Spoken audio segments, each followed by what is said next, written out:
So, ito na guys, kainan na.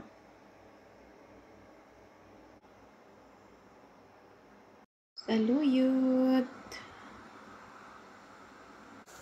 Labong. Ito yung ating labong pinakuluan natin guys kasi hindi fresh yung labong dito.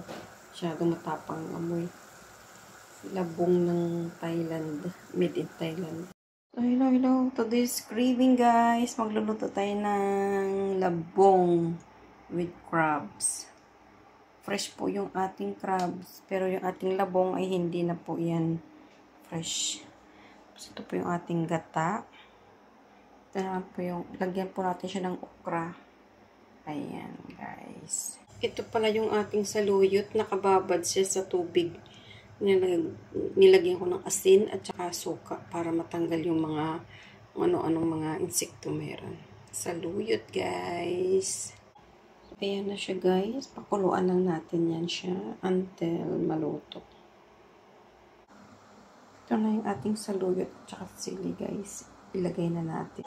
Ayan, nailagay na natin guys. Huwag muna natin haluin. Tiyan, luto na guys. Kainan na.